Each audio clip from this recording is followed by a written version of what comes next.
Good morning class 6। बेटा कल हम लोगों ने अपना चैप्टर वाटर स्टार्ट किया था जो हमारा ऐसे 2 का सिलेबस है। ओके, तो वाटर में ही आज हम लोग आगे कंटिन्यू करेंगे। तो हम लोग पढ़ रहे थे where do we get water, हमें वाटर कहाँ कहाँ से मिलता है।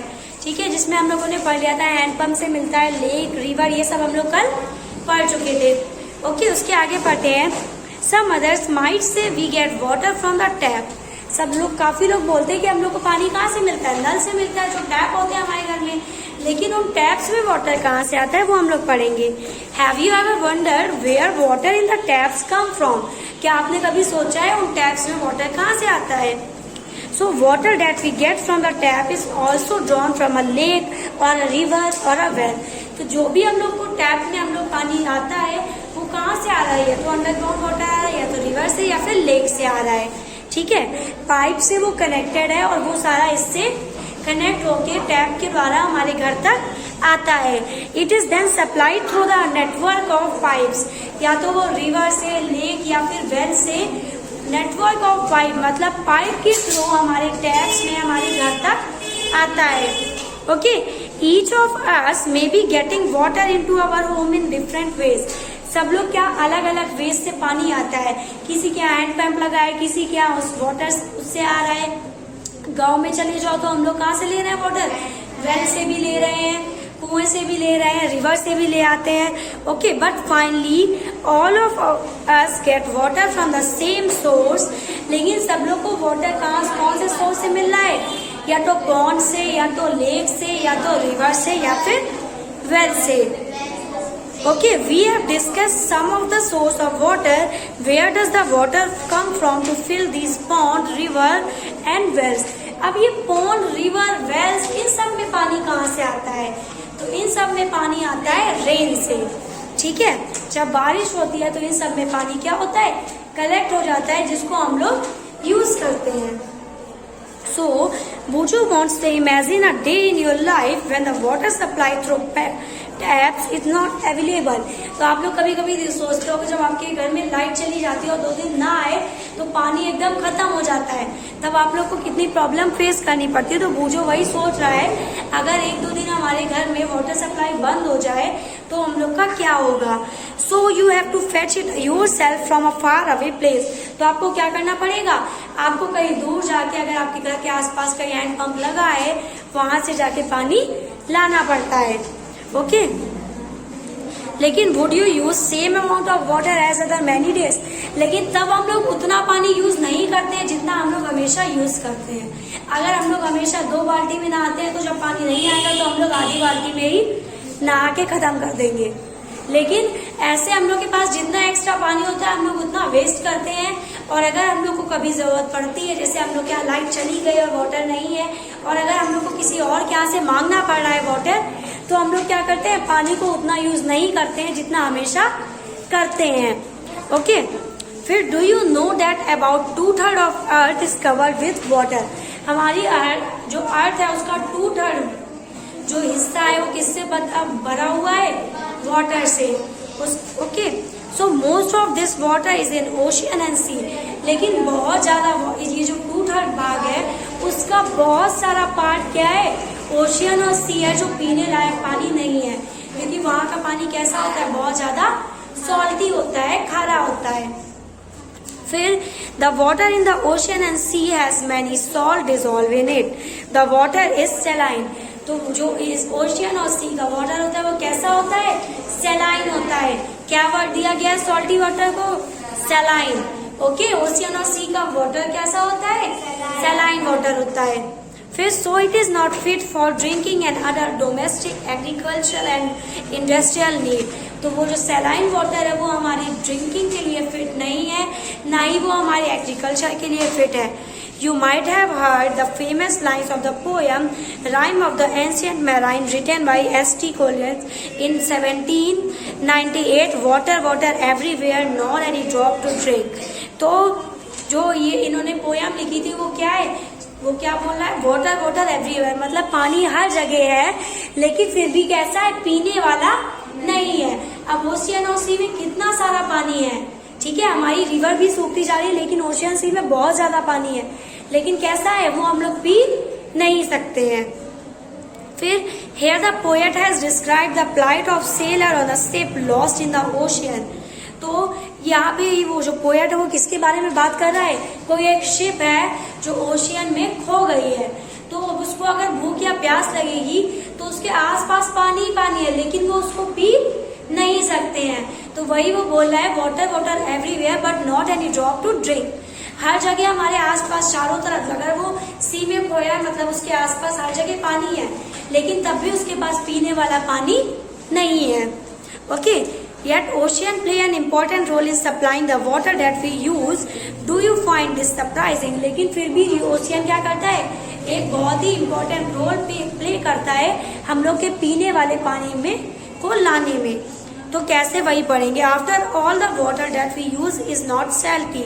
जो हम लोग वाटर यूज करते हैं वो कैसा होता है? सॉल्टी नहीं होता है। Many of us live in places far away from the ocean. हम लोग कैसे जगह में रह रहे हैं? जो बहुत ही दूर है ओशियन से। हम लोग के घर के आसपास कहीं भी ओशियन नहीं है। फिर does the water supply in these places also depend on the ocean. तो क्या जो वाटर सप्लाई है हमारी जगह में, क्या वो ओशियन में डिपेंड करती है? How does the ocean water reach pond, lake, river and well then supply us to water? How comes the water from these sources is not saline anymore? तो यही सब हम लोग अब क्या पढ़ेंगे? वाटर साइकिल पढ़ेंगे। ओके, वाटर साइकिल पढ़ेंगे और उसका हम लोग डायग्राम भी तैयार करेंगे। ओके, तो डिसअपीयरिंग ट्रिक ऑफ वाटर। आप लोगों ने देखा होगा जैसे कहीं पे पानी गिर जाता है, अगर आप उसको पोंछ देते हो फिर तो ठीक है, लेकिन अगर आप थोड़ा भी इधर उधर कर दो, उसको थोड़ी देर ना पोंछो तो भी वो थोड़ी देर में क्या हो जाता है? गायब हो जाता है, डिसअपीयर हो जाता है। सेम चीज होती है जब हम लोग अपने कपड़े फैला के ऊपर छत में से आते हैं, तो जब उसको शाम में लेने जाते हैं तो क्या होता है? वाटर क्या हो जाता है? डिसअपीयर हो जाता है। ये भी एक क्या है? पार्ट है वाटर साइकिल का। तो वाटर साइकिल क्या है हम लोग ये पढ़ेंगे। तो वाटर साइकिल में सबसे पहले आता है हमारा डिसअपीयरिंग ट्रिक ऑफ वाटर। जो वाटर है वो कैसे डिसअपीयर हो जाता है। तो how many times have you notice that water is supplied on the floor dries up after some time. आप लोग ने बहुत बार नोटिस किया होगा, जैसे ही फर्श में पानी गिरता है वो थोड़ी देर में क्या होता है? ड्राई अप हो जाता है, सूख जाता है। ओके, तो the water seems to disappear. Similarly water disappear from the wet cloth as they dry up. उसी तरह जैसे हमारे जो गीले कपड़े होते हैं उनसे वाटर क्या होता है? थोड़ी देर में डिसअपीयर हो जाता है। Water from wet road, roof top and a few other place also disappear after the rain. Where does water go? तो जब बारिश होती है उसमें भी क्या होता है? थोड़ी देर तो पानी रहता है, लेकिन थोड़ी देर बाद क्या होता है? पूरा सब डिसअपीयर हो जाता है। तो ये पानी कहाँ जाता है वो हम लोग पढ़ेंगे। So do you remember activity 6 in the chapter 5 in water with salt dissolve in the it was heated? तो आप लोगों ने चैप्टर 5 में सेडिमेंटेशन और एवापोरेशन का प्रोसेस पढ़ा था, याद है? एवापोरेशन में क्या होता था? हम लोग छोटे छोटे से गड्ढे बना रहे थे जिसमें क्या कर रहे थे? ओशियन वाटर को भर रहे थे। फिर एवापोरेट होकर वाटर पूरा चला जा रहा था, नीचे क्या बचता था? सॉल्ट बच जाता था, नमक बच जाता था। तो यहाँ ये प्रोसेस कौन सा हो रहा था? एवापोरेशन।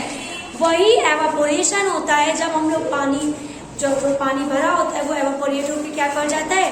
ऊपर चला जाता है, वो क्लाउड्स बन जाते हैं। ओके, और जब क्लाउड्स बहुत ज्यादा हो जाते हैं तो क्या होता है? रेन होती है। ओके, तो यही वाला जो चैप्टर 5 में हम लोगों ने एवापोरेशन पढ़ा था वही होता है हमारे क्लॉथ्स में। जैसे हम लोग गीले कपड़े फैला के आते हैं, वो जब धूप सनलाइट पड़ती है उसमें वो एवापोरेट होके ऊपर चले जाता है पानी और हमारे कपड़े सूख जाते हैं। So the water evaporated and the salt left behind. तो हम लोगों ने चैप्टर 5 में क्या पढ़ा था? जो वाटर है वो पूरा एवापोरेट हो जा रहा था और सॉल्ट बच जाता था। ओके, तो this activity give us an idea on heating water change into vapour. तो इस एक्टिविटी में हम लोगों ने क्या देखा?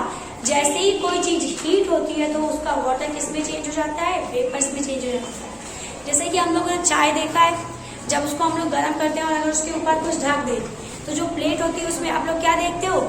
भाप जम जाती है और जब उसको उठाते हो तो उसमें पानी गिरता है। तो वहां पे भी क्या हो रहा है? एवापोरेशन हो रहा है। जब कोई भी लिक्विड को हम लोग हीट करते हैं तो वाटर किस में चेंज हो जाता है? वेपर में चेंज हो जाता है। और यही वाटर का वेपर में चेंज होना को हम लोग क्या बोलते हैं? एवापोरेशन बोलते हैं। Okay, We also realize from the activity the vapor does not carry away salt with it. और हम लोग ने उस एक्टिविटी में ये भी देखा था जो वाटर है वो वेपर्स में बन के सिर्फ वाटर जा रहा है, सॉल्ट उसके साथ नहीं जाता है, सॉल्ट बच जाता है. Okay, so water vapours so format become a part of the air and can not usually be seen. तो वाटर वेपर क्या है, एक एयर की पार्ट बन जाते हैं जिसको हम लोग आराम से अपनी नेक डाइट से देख नहीं पाते. अब हम लोग को तो नहीं दिखता है ऊपर पानी जाते हुए या वेपर्स जाते हुए. Okay, so we also found that the heating is essential to convert water into vapour. तो हम लोगों ने यहाँ पे क्या देखा, हीटिंग बहुत जरूरी है वाटर को वेपर में कन्वर्ट करने के लिए. विदाउट हीटिंग वाटर वेपर्स में कन्वर्ट नहीं होगा. Okay, however we have seen that water change into vapor also from the field, road, rooftop and other land area. और हम लोगों ने क्या देखा, जैसे जो हम लोग का बारिश का पानी होता है रूफ टॉप में हो या फील्ड में हो या रोड में हो, हर जगह से वाटर किस में चेंज हो जाता है, वेपर में. और हर चीजें क्या हो जाती हैं, थोड़े टाइम बाद सूख जाती हैं. We also discussed in chapter 5 that to obtain salt, water the sea is left in the shallow pits and water evaporate. From where does the water get heat it needs to evaporate? अब water को जो water को evaporate करने के लिए heat चाहिए वो कहाँ से मिलती है. हम लोग गैस लेके तो हर जगह नहीं घूमते हैं, कहाँ से मिलती है, सनलाइट से.